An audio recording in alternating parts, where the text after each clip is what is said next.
Most people hear fascist and they think of a little mustache and goose-stepping. They never stop to ask a far more serious political question in the United States in 2022.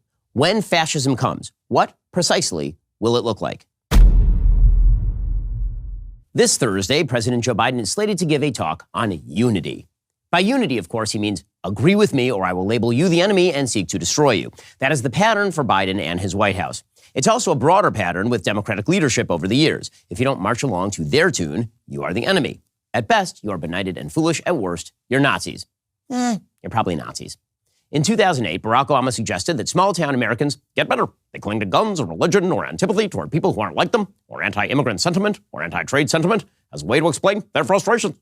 You, those who disagreed with him, were bigoted, bitter clingers. In 2016, Hillary Clinton told an LGBTQ plus minus divided by a sign happy face emoji group, quote, "I am all that stands between you and the apocalypse." She then added this. You could put half of Trump supporters into what I call the basket of deplorables. Right? The racist, sexist, homophobic, xenophobic, Islamophobic, you name it. Now Joe Biden has labeled his political opponents semi-fascists. Not full fascists, mind you. Semi-fascists, like sort of Nazis. Speaking to a crowd of Democratic donors in Maryland, Biden said, quote, "What we're seeing now is either the beginning or the death knell of an extreme MAGA philosophy." Now, lest you think he was just criticizing Donald Trump, he went on talking about you. Quote, "It's not just Trump, it's the entire philosophy that underpins the, I'm going to say something, it's like semi-fascism." He then added, "The very survival of our planet is on the ballot. Your right to vote is on the ballot, even democracy." You see, if you oppose Joe Biden's agenda, you want to destroy the planet. You want to end democracy. You're basically Adolf Thanos. It's insulting enough that Democrats routinely label everyday taxpaying Americans their adversaries. It's even more insulting that our legacy media seems to participate in this pathetic game. After all, we've been told that Donald Trump labeling the press the enemy of the people was incredibly dangerous. But apparently, labeling plumbers who voted Trump the Mussolinis of the sticks is perfectly fine. What's most insulting, though, is the suggestion by people who don't give a damn about our republic's institutions, who actually hate those institutions, and who see them as obstacles to their own political dominance, that those who want to stop them are the real fascists. To believe this, you have to be totally and completely ignorant of what fascism actually is. And most people are. Most people hear fascist and they think of a little mustache and goose-stepping. They never stop to ask a far more serious political question in the United States in 2022. When fascism comes, what precisely will it look like? Well, if history is any guide, it's going to look like the vast centralization of power in the executive branch, subject to nearly no oversight by a vestigial legislature. Fascism in Germany, for example, actually predated Hitler. In 1930, Heinrich Brüning, a German centrist, became Chancellor of the Republic. He proposed a scheme of deflation and refusal to pay war reparations. When the Reichstag rejected this, President Paul von Hindenburg, a German field marshal during World War I and a widely worshipped figure nationwide, called new elections. The result was a massive upswing for both the communists and the Nazis.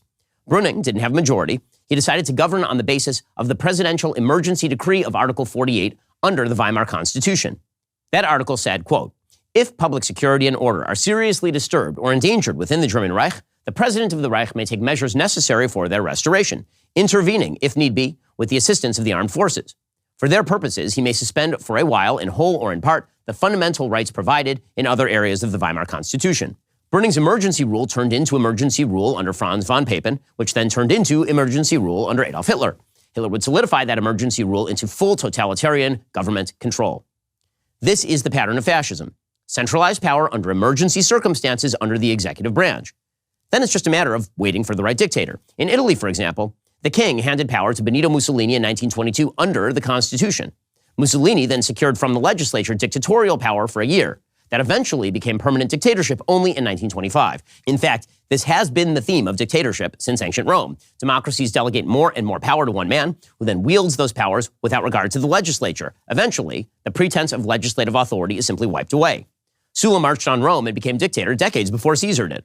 Republics don't die because one man takes power.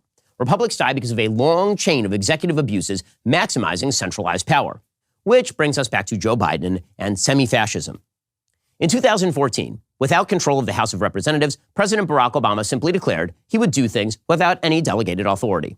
We are not just going to be waiting for legislation in order to make sure that we're providing Americans the kind of help that they need. I've got a pen and I've got a phone, and I can use that pen to sign executive orders. That same year, after having declared at least 22 times he did not have the constitutional authority to unilaterally change immigration law, President Obama simply suspended enforcement of immigration law for the so-called Dreamers. Then, during COVID, we saw the radical acceleration of semi-fascism. Federal and state governments locking Americans in their homes for up to 2 years, shutting down businesses and schools and churches, ending rent and student loan payments, forcing evidence-free masking policies and vaccine mandates. Originally, some of that might have been justified by an actual emergency, but when the emergency went away, the powers didn't. Joe Biden is the next step in the semi-fascist progression of American government. Upon taking office, he attempted to use the Occupational Health and Safety Administration to cram down a vax mandate on 80 million Americans. His basis, supposedly, was public health emergency. He then used the CDC to cram down an eviction moratorium the Supreme Court had already declared unconstitutional. Again, his basis was public health emergency. Then just last week, Joe Biden unilaterally declared he had canceled up to $500 billion, $500 billion in student loan debt, despite the fact that just last year, Speaker of the House Nancy Pelosi said Biden had no authority to do that. His basis was, you guessed it, public health emergency. And the centralization of power in the executive branch is just beginning. In July, Joe Biden declared he would unilaterally reshape America's energy and economic policy based on, you guessed it, emergency. So let me be clear. Climate change is an emergency. And in the coming weeks, I'm going to use the power I have as president to turn these words into formal, official government actions through the appropriate proclamations, executive orders, and regulatory power that a president possesses. Under Biden, the CDC has declared that racism represents a similar public health emergency. America is well down the road to semi-fascism, but that's not because of the millions of Americans who voted against Joe Biden. It's because of politicians like Joe Biden, politicians who demand that you give them complete and total power, or they will label you the real semi-fascists.